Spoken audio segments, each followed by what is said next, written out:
சரவண ஜோதியே நமோ நம. வாழ்க வையகம், வாழ்க வளமுடன். அனைத்து தமிழ் நெஞ்சங்களுக்கும் கனிவான வணக்கங்கள். நிகழும் ஸ்ரீ மங்களகரமான குரோதி ஆண்டு ஏப்ரல் மாதம் 14ஆம் தேதி ஞாயிற்றுக்கிழமை அன்று சஷ்டி திதியில் திருவாதிரை நட்சத்திரத்தில் அதிகண்டம் நாமயோகத்தில் தைதுளம் கரணத்தினில் மிதுன ராசியில் சித்தயோகம் கூடிய நன்னாளில் இந்த மகத்தான சித்திரை தமிழ் வருட புத்தாண்டு பிறக்கிறது. சித்திரை மாத கிரக நிலைகளை பார்க்கும்போது மேச ராசியில் குருவுடன் சூரிய பகவான் உள்ளார்.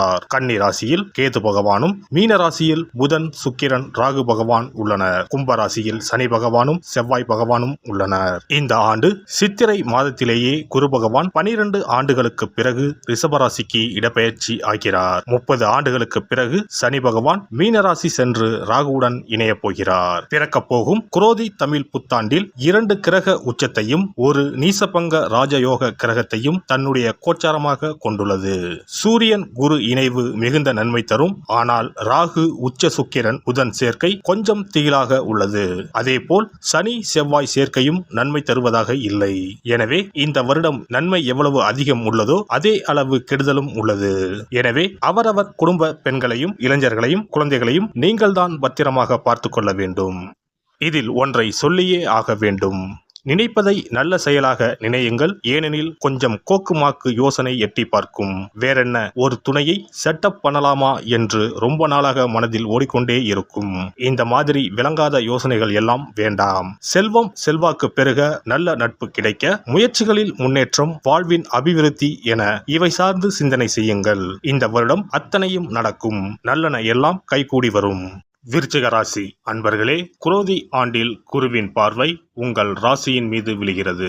லாபஸ்தானம், தைரியஸ்தானங்களின் மீது குருவின் பார்வை விழுகிறது. குரு பகவான் உங்கள் ராசிக்கு 7ஆம் பாவமான திருமணம், கூட்டுத் தொழில், வாழ்க்கை துணை, வெளிநாட்டு வாழ்க்கை, காதல் ஆகிய காரகங்களை குறிப்பிடும் ஸ்தானத்தில் பயணம் செய்ய போவதால் வேலை தொழிலில் முன்னேற்றம் உண்டாகும். பொருளாதார நிலையில் இருந்த முட்டுக்கட்டைகள் அகலும். வரவேண்டிய பாக்கிகள் வரும். கடன்கள் அடைப்படும். குரு 7ஆம் வீட்டில் அமர்ந்து உங்கள் ராசியை பார்க்கிறார். உங்களுடைய நீண்ட நாள் கனவுகள் நனவாகும் நேரம் வந்துவிட்டது. குரு தன்னுடைய 5ஆம் பார்வையால் லாபஸ்தானத்தை பார்வையிடுவதால் குடும்பத்தில் ஏற்பட்டுள்ள குழப்பங்கள் தீரும். வெளிநாடு தொடர்புடைய வேலைகள் அமையும். சம்பாதிக்கும் பணம், சொத்து, வசதி வாய்ப்புகள் பெருகும். குரு 7ஆம் வீட்டில் அமர்ந்தாலும் உங்களுக்கு கேந்திராதிபதி தோஷத்தை கொடுக்க மாட்டார். சுபகாரியம், திருமணம், கூட்டுத் தொழில் போன்ற நன்மைகளை செய்வார். முயற்சி ஸ்தானத்தை குரு பார்ப்பதால் பொருளாதார நிலையில் முட்டுக்கட்டைகள் அகலும். நீண்ட நாட்களாக வரவேண்டிய பாக்கிகள் வரும். கடன்கள் அடைபடும். வருமானத்தால் சேமிப்பு உயரும். உங்கள் ராசிக்கு 3 மற்றும் 4ஆம் வீட்டிற்கு அதிபதியான சனி பகவான் 4ஆம் வீட்டில் ஆட்சி பெற்று பயணம் செய்வதால் சச மகாயோகம் கைகூடி வரப்போகிறது. வேலை இல்லாமல் இருந்தவர்களுக்கு குரோதி ஆண்டில் வேலைக்கான வாய்ப்பும் சந்தர்ப்பமும் அமையும். சுகஸ்தானத்தில் பயணம் செய்யும் சனி பகவான் உங்கள் ராசியை 10ஆம் பார்வையாக பார்க்கிறார். 3ஆம் பார்வையாக உங்கள் ராசிக்கு 6ஆம் வீடான ருண ரோக சத்ருஸ்தானத்தை பார்க்கிறார். 7ஆம் பார்வையால் உங்களின் தொழிற்ஸ்தானத்தை பார்வையிடுகிறார். வேலை காரணமாக சிலருக்கு இடமாற்றம் கிடைக்கும். வெளியூர், வெளிநாடு செல்ல வேண்டியிருக்கும். பதவி உயர்வு நீண்ட இழுபறிக்கு பின்னர் கிடைக்கும். வெளிநாடு செல்லும் யோகத்தை சனி பகவான் தரப்போகிறார். இதுவரை இருந்து வந்த தேவையற்ற அலைச்சல்கள் குறைந்து ஒரு இடத்தில் நிலையாக இருக்க வாய்ப்புகள் அமையும். இடம் வாங்குவதற்கு, வீடு வாங்குவதற்கு, வண்டி வாகனம் வாங்குவதற்கு வாய்ப்புகள் தானாக தேடி வந்து சேரும். குரோதி ஆண்டில் உங்களுக்கு நிம்மதியும் சந்தோஷமும் கிடைக்கப் போகிறது. உங்களுக்கு விடிவு காலம் வந்துவிட்டது. இனி தொட்டதெல்லாம் துலங்கும். தேவையற்ற செலவுகள் குறையும். செய்யும் முயற்சிகளில் வெற்றி கிடைக்கும். குடும்பத்தில் அமைதி நிலவும். கருத்து வேற்றுமையால் பிரிந்த தம்பதியர்கள் ஒன்று சேர்வார்கள். கேது பகவான் தொழிலில் முன்னேற்றத்தையும் வீடுமனை வாங்கும் யோகத்தையும் கொடுப்பார். தோஷங்கள் நீங்கி சந்தோஷங்கள் அதிகரிக்கப் போகிறது. உங்களின் விருச்சக செவ்வாய் சனியுடன் கூடி நிற்கிறார். உங்களுக்கு இஷ்டமான முருகரை வணங்கவும். சனி செவ்வாய் சேர்க்கைக்கு செவ்வாய்க்கிழமையில் கொள்ளு, சுண்டல், செம்பருத்தி பூ இவற்றுடன் அகல் விளக்கில் சிகப்பு துணியில் 25 மிளகாய் பொட்டலம் கட்டி நெய் அல்லது இலுப்பு எண்ணெய் ஊற்றி சிகப்பு திரையில் தீபம் ஏற்றவும். பள்ளி குழந்தைகளுக்கும் பள்ளி கட்டிட செலவுக்கும் உதவிகள் செய்யலாம். சிறப்பு பரிகாரம். செவ்வாய் தோஷம் நீங்க செய்ய வேண்டிய பரிகாரங்கள் என்னென்ன, வழிபட வேண்டிய தெய்வம் யார் என்பதனை பற்றி காண்போம். நவ கிரகங்களில் சூரியனுக்கு அடுத்தபடியாக செயல் ஆற்றல் உள்ள கிரகம் செவ்வாய். ஆளுமை திறன், ஆற்றல், வீரம், அதிகாரம் செய்தல், வளைந்து கொடுக்காத தன்மை, தர்மம், நீதி, நேர்மை, நியாயம் போன்ற அம்சங்கள் கொண்ட கிரகம் செவ்வாய். செவ்வாய் பலமாக இருந்து நல்ல ஆதிபத்தியம் பெற்று அவரது தசை நடக்குமானால் சகோதர சகோதரிகள் மூலம் பெரும் அனுகூலம் ஏற்படும். பெரிய பதவிகளில் உள்ளவர்கள் தொழில் அதிபர்களின் தொடர்பு கிடைத்து அதன் மூலம் முன்னேற்றம் உண்டாகும். பலமற்ற ஆதிபத்தியம் பெற்று தசை நடக்குமானால் கீழே விழுவதும் அடிபடவும் நேரிடும். வாகன விபத்துக்களை சந்திக்க நேரிடும். இரத்த காயங்கள், வெட்டுக்காயங்கள், இரத்த சம்பந்தமான நோய், சித்தப்பிரமை, தலையில் அடிபடுதல் போன்றவற்றை ஏற்படுத்துவார் செவ்வாய் பகவான்.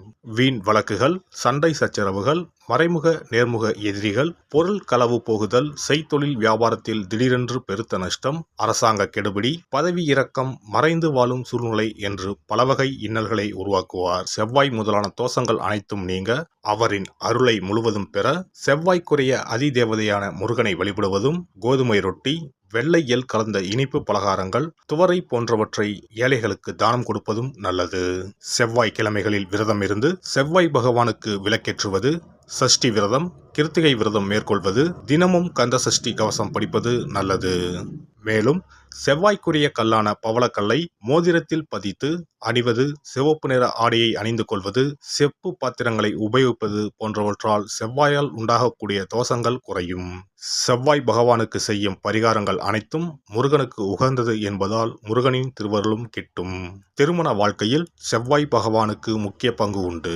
திருமணத்துக்கு வரன் பார்க்கும்போது பிள்ளைக்கோ அல்லது பெண்ணுக்கோ செவ்வாய் தோஷம் இருக்கிறதா என்றுதான் முதலில் கேட்பார்கள். அந்த அளவுக்கு செவ்வாய் தோஷம் மிகவும் முக்கியமானதாக பார்க்கப்படுகிறது.